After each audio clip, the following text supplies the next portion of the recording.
Wash my clothes and make breakfast. My sister shouted from the top of the stairs like she was the queen of the house, and everyone had to listen to her. But she was wrong. This was not her house. This was my house. My name is Ava Carson. I am 29 years old. And this is the story of how someone who acted very proud finally had to face the truth.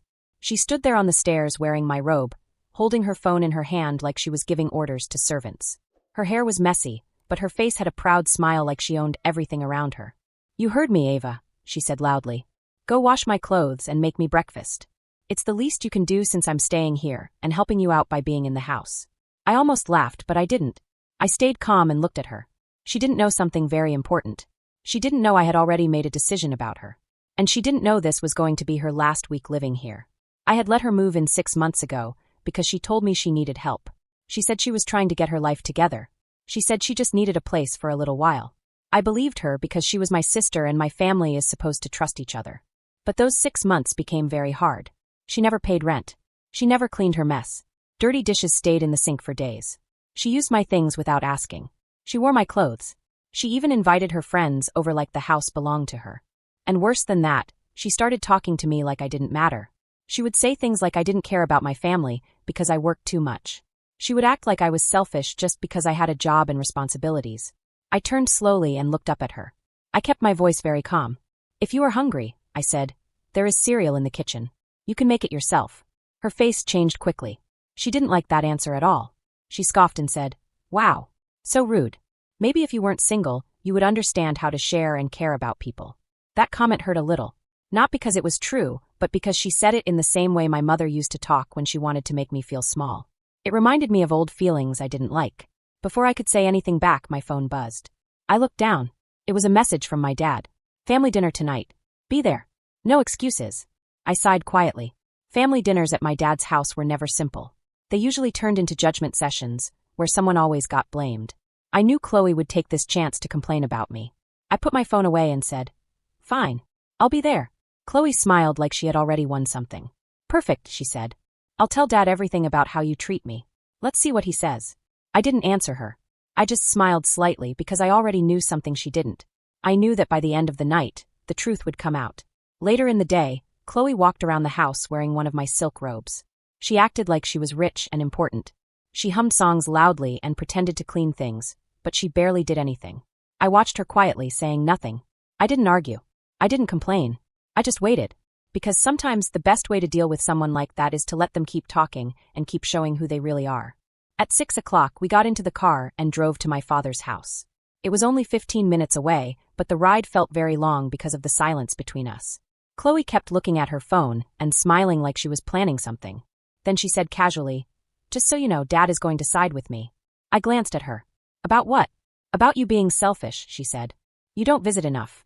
You don't help enough. You think money solves everything. She said the word money like it was something dirty. That made me think. Because she had no problem living in my house and using my money. When we arrived, my father was already standing outside. He looked serious but smiled warmly at Chloe when she got out of the car. When he looked at me, his smile was smaller, like I was already in trouble. Inside, the house was set up nicely. The table had candles, plates, and everything looked perfect like a happy family picture. Chloe sat down beside my father immediately, acting comfortable like she belonged there more than I did. Dad said, Chloe told me you haven't been very kind to her lately. I stayed calm and said, did she also tell you she hasn't paid rent for 6 months? Chloe quickly jumped in. Wow, you really want to talk about money at family dinner? My dad frowned. Family is about helping each other, he said. I nodded slowly. Yes. It is also about honesty. That made the room go quiet for a moment. Dinner started, but the air felt heavy. Chloe talked a lot. She told stories about herself that sounded bigger than reality. She said she might become a model. She said people were jealous of her. She said she had opportunities coming soon. But nothing she said was real or confirmed. She also made small jokes about me, pretending they were funny, but they were actually mean. My father laughed sometimes, but I could see he was unsure. He didn't know who to believe yet. Then Chloe turned to me with a sweet smile that didn't feel real.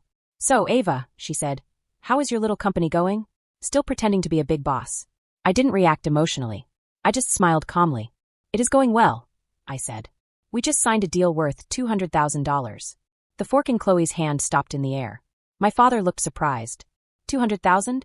Yes, I said simply. It's been a good quarter. Chloe blinked fast and tried to smile. Oh wow, good for you. she said, but her voice sounded different now. Less confident. My father nodded slowly. That's impressive, Ava. I didn't realize your business had grown so much. I nodded politely. But I wasn't finished yet. I placed my napkin down carefully and looked at both of them. There's something else you should know, I said. Chloe's smile faded slightly. I continued.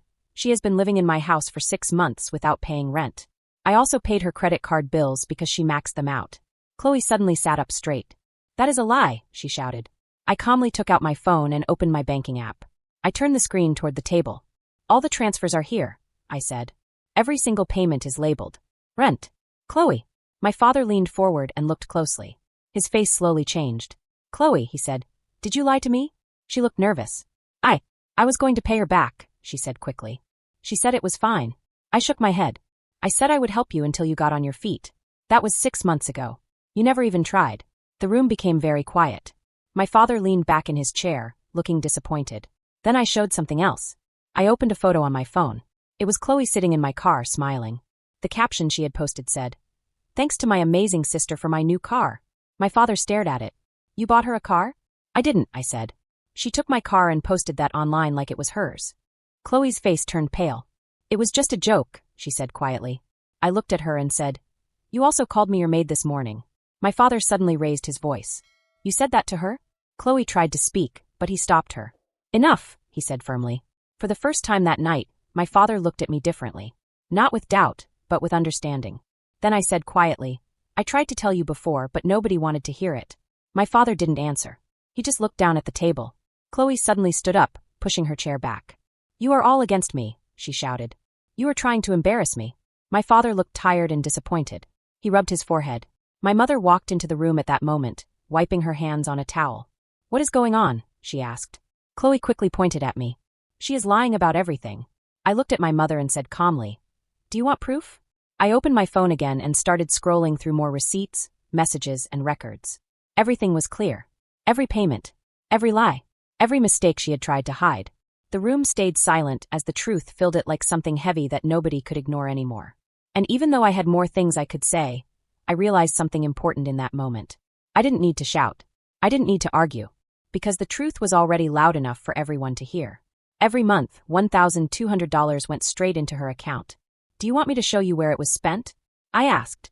She had used the money on expensive handbags, spa visits, and trips to Miami. Things that were not needed, but luxuries. I paid for those as her bonus, Chloe said quickly, trying to defend herself. Mom's face tightened as she looked at her. Is that true, Chloe? Chloe's voice shook a little. She said I could. She didn't mind. I thought she really didn't mind. I looked at her carefully and said in a calm voice, you didn't understand something important. You thought my kindness meant I had to serve you forever. The room went quiet. Dad slowly pushed his chair back and stood up. His voice was serious but steady.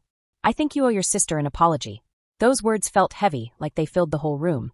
Chloe froze where she stood. Her proud expression slowly faded, replaced by confusion and fear. You're taking her side, she said, looking at Mom and Dad. You're both against me. Dad shook his head slowly. I'm not taking sides. I'm telling the truth. Chloe's eyes filled with tears. So now I'm the bad one? I softened my voice. No, Chloe. You're not the bad one. But you made choices, and now you have to see what those choices mean. She looked at me with shaking lips. What do you want me to do? I stayed calm, even though I knew this moment would change everything. When we get home, start packing your things. You have 1 week to move out. Dad sat down again slowly, as if the weight of the situation was too much. She means it, Chloe. I nodded once. This isn't revenge. This is my responsibility. There's a difference. Chloe stood in the middle of the dining room, completely still. She looked like she was waiting for someone to say it was a joke, but no one did. Dad finally spoke again, his voice firm. Pack your things. Mom reached for his arm, upset. Richard, please. But Dad didn't look away from Chloe. She has been carried for too long. This needs to stop. Chloe suddenly turned toward me, her face full of anger and hurt. You're turning Dad against me. No, I said gently. I'm not turning anyone against you. You did that when you stopped respecting me and started taking me for granted. The room felt silent in a way that almost hurt. For a long time, Chloe had acted like my help was something she deserved, not something she should appreciate. Now, she was finally facing the result of that behavior. She suddenly grabbed her things and ran out of the room. The door slammed so hard that the picture frames on the wall shook. After she left, the house felt strange. It was quiet, but not peaceful at first. Just empty. The sound of the refrigerator humming, and the clock ticking suddenly felt very loud. Mom sat down slowly, her eyes wet. Maybe she can stay a little longer. She is still young. I shook my head gently. No, Mom. Every time I forgive without change, I lose a little more of myself. I can't do that anymore. Dad nodded slowly, like he understood something important. She will learn or she won't. But it is no longer your responsibility. For the first time in years, I felt something inside me loosen. Like a tight rope had finally been untied. I picked up my bag. I'm going home. Mom looked at me with a confused sadness. You've changed. I met her eyes calmly. No, Mom. I didn't change into someone else. I just stopped apologizing for protecting myself. That night, when I stepped outside, the air felt cold, but my chest felt lighter than it had in a long time. The following week was very quiet. On Monday, I saw Chloe packing her suitcase. She was talking under her breath, upset, saying things like nobody appreciated her and that she had been treated unfairly. She didn't look at me when I passed by. I didn't argue or try to fix anything. I had learned that silence was sometimes stronger than words. By Wednesday, she posted something on social media. It said things like, "When people show you who they are, believe them, and fake family exists too." I saw it, but I didn't react. I didn't feel the need to defend myself anymore. At the same time, my phone was full of messages congratulating me on a new business deal I had worked hard for. A deal Chloe once said would never happen. I just kept moving forward. On Friday, Dad called me. His voice was softer than before. "She's leaving tonight," he said. "Just try to be kind." "Kindness doesn't mean giving access to someone who keeps hurting me," I replied gently. "She can have both kindness and distance when she learns respect." He sighed. "You sound like your grandmother." I gave a small smile. "Good. She never taught us to accept disrespect." That night, Chloe came down the hallway with her suitcase. She stopped near the door. Her voice shook. "Dad says you'll regret this. You're pushing your family away." I looked at her calmly. "No, Chloe. I regret letting things go on for too long." For a moment, she looked smaller, less angry, more like someone who didn't know what to do next. Then she turned and walked out into the cold night. The headlights outside lit her for a moment, then she disappeared into the dark. When the door closed, I sat down on the couch and took a deep breath. It felt like I had been holding that breath for years. The house was quiet, but this time it felt peaceful. I texted Dad. "She's gone." "I'm okay." A few minutes later, he replied, "Proud of you." It wasn't a victory. It wasn't revenge. It was balanced. And balance felt better than anything else. A month later, the holidays arrived. For the first time in a long time, everything felt calm instead of stressful. My home was warm, with soft music playing and candles glowing. It felt safe in a way I had forgotten. Mom called one morning. "Chloe wants to come home for Christmas," she said carefully. I thought for a moment and replied, "She already has a place where she can learn who she is. Maybe one day she'll find her way back." That evening, I had dinner with close friends and a mentor who had helped me through many hard times. We laughed, talked, and shared stories. It felt like real warmth, not the forced kind I used to experience at home. Later, I started working on a new project to help people who had been hurt by their families and needed a fresh start in life. It felt meaningful, like turning pain into purpose. That night, there was a knock on the door. It was Chloe. She looked tired, standing there in a coat too thin for the cold, her eyes red but calmer than before. "I got the job you helped me apply for," she said quietly. "I know," I replied. "Congratulations." She hesitated, then said softly, "I'm sorry." I looked at her for a moment and said gently, "Then start by being kind to yourself. That's where real change begins." She nodded slowly, like she finally understood something important, then turned and walked away into the snow. I closed the door and stayed there for a moment, listening to the quiet. The house smelled warm, like pine and peace. Not every story ends with everyone hugging and forgetting the past.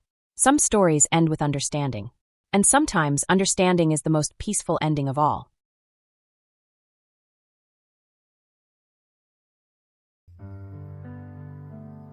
अंधेरी दीवारों में खुद को ढूंढता हूँ मैं, गए जो दिन सहारे थे उन्हीं को सोचता हूँ मैं, तुम्हारे बिन ये मौसम भी बड़ा बेसर्द लगता है, दिल का हर एक कोना अब बहुत ही दूर भरता है। अंधेरी दीवारों में खुद को ढूंढता हूँ मैं, ये जो दिन सुहाने थे उन्हीं को सोचता हूँ मैं, तुम्हारे बिन ये मौसम भी बड़ा